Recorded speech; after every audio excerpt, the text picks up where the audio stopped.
আমি গার্মেন্টসে চাকরি করি, 3 মাসের দুধের বাচ্চা তুইয়া আমার ওর কাছে 14 লাখ টাকা ব্যাংকে দেওয়া। আমরা আবেদন প্রার্থনা করছি যাতে হোক আমাদের পাশে এসে দাঁড়াক। আমরা আর এই কষ্টের টাকার জন্য আর কত পারে বাসায় কাম করে রাখছি, টাকা বাসায় কাম করে রাখছি। খেটে খাওয়া শ্রমিক এবং প্রত্যেকটা বাসা কাজ করা, ইটে ভাঙা শ্রমিক, গাড়ি এবং কি হকার, তৃতীয় লিঙ্গের মানুষ, ইট ভাঙা, সর্বস্তরের নিম্ন শ্রেণীর মানুষ, সমাজের যত নিম্ন শ্রেণীর মানুষ আছে, আমরা অল্প অল্প করে টাকা এই প্রতিষ্ঠানে রেখেছিলাম আমাদের ভবিষ্যতের চিন্তা করে। কিন্তু যখন দেখলাম আমাদের এই কষ্ট অর্জিত টাকা একদল শকুন এবং উচ্চপদস্থ কর্মকর্তারা নিজেদের আমোদ প্রমোদের জন্য লুটে পুটে খাচ্ছে। গ্রিনবার্ড মাল্টিপারপাস কোম্পানিতে আমরা সহ প্লাস 4000 প্লাস গ্রাহক এখানে কষ্টের টাকা রাখছি। আমাদের টাকার দাবিতে আমরা রাজপথে নেমেছি। আমাদের এই টাকা গ্রিনবার্ড মাল্টিপারপাস কোম্পানি আলাউদ্দিন ও এই টাকা নিয়ে নিজের নামে প্রপার্টি করছে। আমরা খুব খারাপ অবস্থা আছি, প্রায় 3 বছর ওর ফ্যামিলি আমাদের সাথে কোনো যোগাযোগ করতেছে না। মাসিক সঞ্চয় ও এককালীন তাদের এই কষ্টে অর্জিত টাকা ভবিষ্যতের আশায় সঞ্চয় করেছে। এই সঞ্চয়ের টাকা আত্মসাৎ করে গ্রিনবার্ডের আলাউদ্দিন নামের এমডি তাকে বিচারের আওতায় বর্তমানে জেলখানায় নিয়ে আছেন, অবস্থান করেছেন। আমরা অন্তর্বর্তীকালীন সরকারকে দাবি জানাই এই গরিব দুঃখী মানুষের কষ্টে অর্জিত টাকা, তাদের সম্পদ জব্দ করে এদেরকে ফেরত দেওয়া হোক। ব্যাংকে টাকা ছিল, সেখান থেকে টাকাটা তুলে নিয়ে ওখানে রাখছি। আমার ছিল 2 লাখ টাকা এবং আমার বোনের ছিল 20 লাখ টাকা। আমাদের মোট 22 লাখ টাকা আছে ওখানে, কিন্তু ওরা আজকাল পরশু টাকা দিতেছে না। আমরা দীর্ঘদিন যাবৎ এই মাল্টিপারপাসে আমরা গ্রাহকরা নিজেদের কষ্ট অর্জিত টাকা অল্প অল্প করে সঞ্চয় করে এই প্রতিষ্ঠানে রেখেছি এবং কি এককালীনভাবেও আমরা দীর্ঘদিন যাবৎ এই প্রতিষ্ঠানে টাকা রেখে আসছিলাম।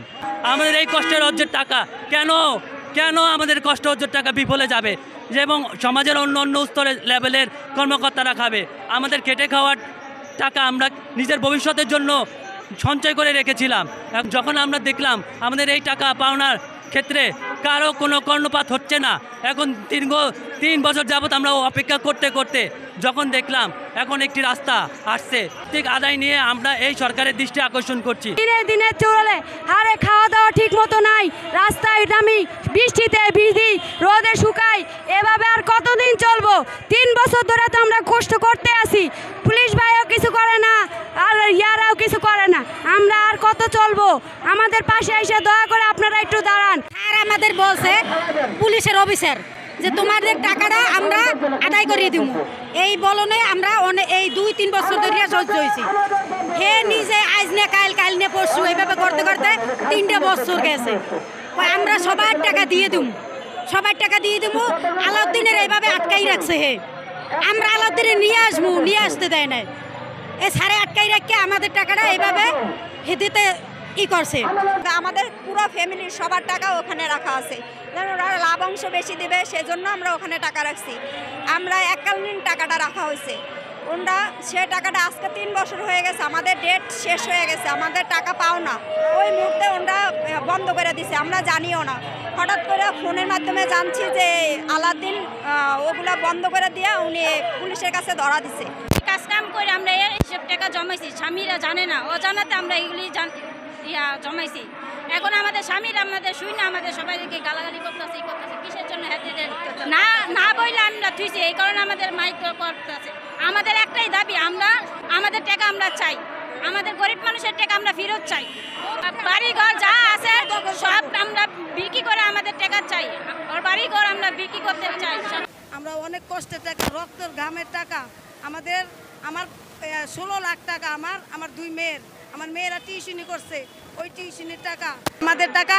ও বাড়ি করছে, ও রেস্টুরেন্ট করছে, অনেক মা বোন জামাই ছাড়া হয়েছে, অনেকজন মারা গেছে, অনেকে বোতল টুকাইয়া ভিক্ষা করা এই টাকা রাখছে। আমরা চাই মাননীয় উপদেষ্টার কাছে আমরা আবেদন জানাই, আমাদের একটাই দাবি, আমাদের টাকা আমরা ফেরত চাই। টাকা জমায়া আলাউদ্দিনের কাছে গ্রিন বাজার টাকা তুলছি এই টাকা মার গেছে আমাকে বহুত কষ্টের টাকা বুঝলেন আর যে এই রাস্তা ঘুরতে আছি রাস্তা থাকতে আছি আর খাইতে আছি এই সমস্যা হয়েছে মানে আপনারা যদি নতুন সরকার আসছে এই সরকারে যদি আমাকে টাকা দিয়ে কোনো রকম আদায় করে দিতে পারে আপনার কাছে এই গ্রিন বাজার আবেদন চাইতেছি এটা বলবো বলে এদিকে এই জায়গায় টাকাটা ধুইছিলাম ধরেন টাকাটা মারিয়ে গেছে টাকাটা আমরা রাখছি টাকাটা জমা রাখছি হ্যাঁ লেনদেন ভালো আমার টাকাটুকু আরো দিছে এ কারণে রাখছি অনেক জায়গায় হঠাৎ করে হয়ে গেল পলাইয়া এটা তো আমরা বুঝতে পারি না জানতে পারি নাই আমার 90,000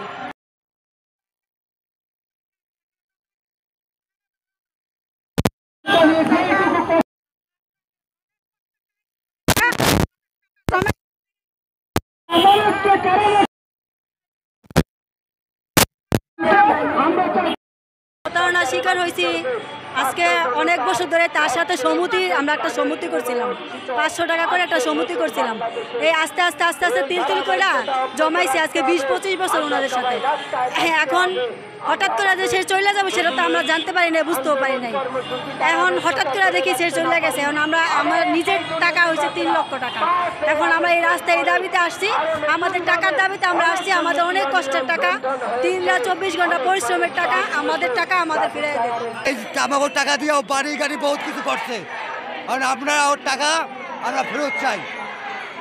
এই গ্রিন বার্ডের মালিক আলাউদ্দিন আমাদের টাকা আজকে 2.5 বছর ধরে তালবায়না করে আমাদের টাকা দিতেছে না। তিনি 2.5 বছর আগে একটা কথাই বলছে আমাদের কাছে ডকুমেন্ট আছে আমরা গ্রাহকের 4,000 গ্রাহকের টাকা আমরা ফিরিয়ে দিব, কিন্তু রামপুরা থানার পুলিশ আমাদেরকে আশ্বাস দিছিল যে মামলা খালাস পাওয়ার পরে ওনার যেই প্রপার্টি আছে সমস্ত প্রপার্টি বিক্রি করে আপনাদের টাকা আপনাদের মাঝে ফিরিয়ে দেওয়া হবে। কিন্তু 2.5 বছর ধরে আলাউদ্দিনের যে প্রপার্টি আছে তার বউ নিজে মনে করেন প্রপার্টির লাখ লাখ টাকা এবং কোটি কোটি টাকা ব্যাংকে অ্যাকাউন্টে নিজের অ্যাকাউন্টের জব্দ করিয়া উনি আয় করতেছে, কিন্তু উনি আমাদেরকে কোনো সাড়া দিতেছে না।